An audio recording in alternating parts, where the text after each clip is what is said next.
سرکار کی ولادت پاک کے ہی صدقے میں سب کچھ مارز وجود میں آیا، سب کچھ انہی سے ہے.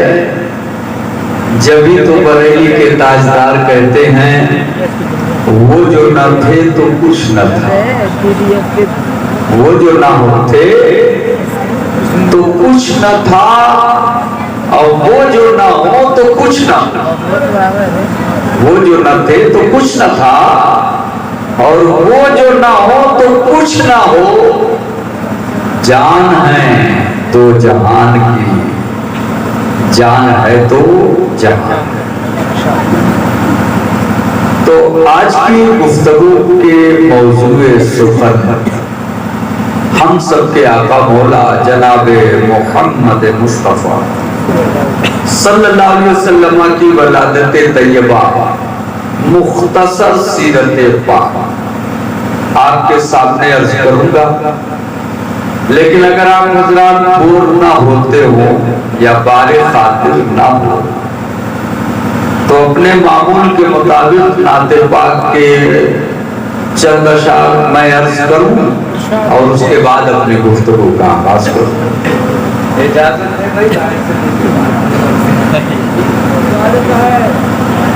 اس لیے کہ وقت کا تقاضا یہ ہے کہ جب تک بہمت نہ ہو تب تک آگے نہ بڑھے. درود پاک پیش کریں پھر عرض کروں. صلی اللہ علیہ صلی اللہ علیہ وسلم صلاۃ و سلام علیکہ سیدی یا رسول اللہ، صلاۃ و سلام علیکہ سیدی یا حبیب اللہ. آپ لوگ بھی وہ کرسی اگر مناسب سمجھے تو چھوڑ کے آگے آ جائیں. وہ بھی ٹینٹ والے ہی کی کرسی ہے، یہ بھی ٹینٹ والے ہی کی کرسی ہے. صبح آئے گا سب سمیٹ کے لے کے چلا جائے گا. آ جائیے چچا جی آگے، اگر کوئی عذر نہیں ہے تو سامنے آ جائیے تو بات ذرا اچھی لگے. آ جائیے سامنے. درود پاک پیش کریں پھر عرض کروں. صلی اللہ علیہ صلی اللہ علیہ وسلم صلاۃ و سلام علیکہ سیدی یا رسول اللہ، صلاۃ و سلام علیکہ سیدی یا حبیب اللہ.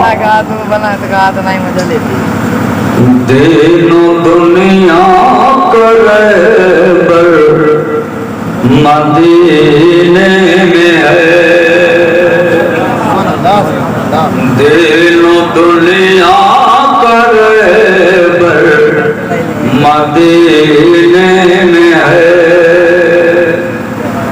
کوئی ضرورت نہیں کہ آواز اچھی ہو تبھی نام پڑھے جائے. نبی کا گن گانے کا سب کو حق ہے، جیسا اور آپ کو اچھا لگے یا نہ اچھا لگے، لیکن مجھ کو تو بہت اچھا لگتا ہے، اس لیے کہ میں اپنے نبی کی نام پڑھتا ہوں.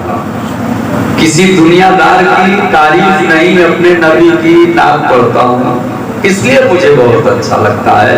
اور کوئی بھی پڑھے تو مجھے اچھا لگتا ہے. دین و دنیا کا رہبر مدینے میں ہے،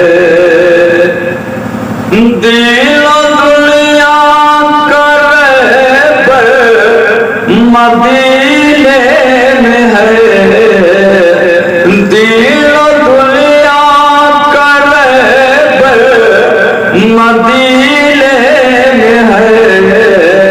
رحمت رب اکبر مدینے میں ہے، رحمت رب اکبر مدینے میں ہے.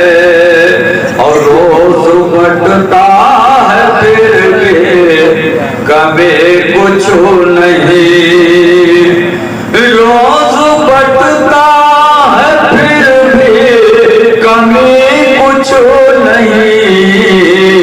دوستوں کتنا ڈال مدینے میں ہے، دوستوں کتنا ڈال مدینے میں ہے. اور بے زباں کم کروں کو زباں دے دیا، بے زباں تم کرو کو زباں دے دیا، بے زباں تم کرو کو زباں دے دیا، اتنی طاقت نبی اشارے میں ہے، اتنی طاقت نبی کے اشارے میں ہے، دین و دنیا کا رہبر مدینے میں ہے، دین و دنیا کا رہبر مدینے میں ہے، رحمت رب اکبر مدینے میں ہے۔ محترم حضرات، اللہ تبارک و تعالی نے ہماری اور آپ کی رہنمائی کے لیے کم و بیش 2,24,000 انبیاء کرام مبعوث فرمائے، لیکن ہم سب کے آقا مولا جناب محمد رسول اللہ صلی اللہ علیہ وسلم کی بعثت سے 650 سال پہلے ہی سے دور دور تک کسی نبی کا تصور بھی نہیں تھا، کسی ہادی کا تصور بھی نہیں تھا، جبکہ ماحول یہ ہوتا ہے کہ راستہ جب بنا بنایا ہوتا ہے تو چلنا آسان ہوتا ہے، راستہ پیچیدہ ہو، ٹوٹا ہوا ہو، کھنڈر ہو تو سفر بڑا مشکل ہوا کرتا ہے، گھنٹوں کا سفر دنوں میں اور دنوں کا سفر مہینوں میں بدل جایا کرتا ہے۔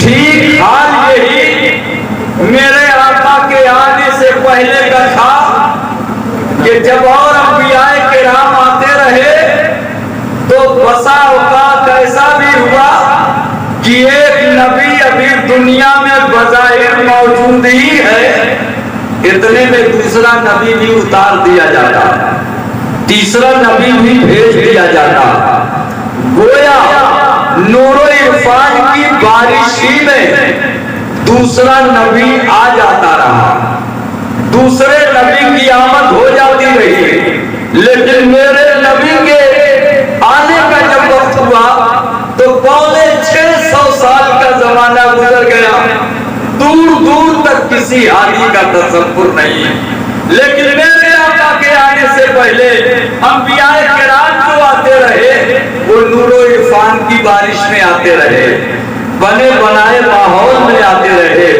رشد و ہدایت کی روشنی میں آتے رہے، اسی لیے تو بریلی کے تاجدار کہتے ہیں سب چمک والے اجلوں میں چمکا کیے، سب چمک والے اجلوں میں چمکا کیے، اندھے شیشوں میں چمکا ہمارا نبی، سب سے اعلیٰ وہ اولا ہمارا نبی، دونوں عالم کا دلہا ہمارا نبی۔ انبیاء کرام آتے رہے تو رشد و ہدایت کے ماحول میں آتے رہے، لیکن جب میرے نبی کے آنے کا وقت ہوا تو عجیب و غریب ماحول ہوتا ہے کہ 650 سال سے کسی ہادی، کسی نبی، کسی رہبر کا کوئی تصور بھی نہیں کیا جا سکتا تھا۔ ایسے ماحول میں ہم سب کے آقا مولا جناب محمد مصطفیٰ صلی اللہ علیہ وسلم حضرت عبداللہ کی پیشانی سے منتقل ہو کر کے حضرت آمنہ کے شکم مقدس میں آ جاتے ہیں۔ حضرت آمنہ کے شکم مقدس میں آنا ہی کیا تھا، ابھی چند ماہ ہی گزرے تھے کہ حضرت عبداللہ رضی اللہ تعالی عنہ میرے والد، میرے سرکار کے والد محترم کسی سفر میں تشریف لے گئے تھے، آنے کا دن متعین تھا، آج کی طرح ٹیلی فون نہیں تھا، آج کی طرح موبائل نہیں تھا، آج کی طرح واٹس ایپ نہیں تھا، آج کی طرح فیس بک نہیں تھا کہ آدمی اگر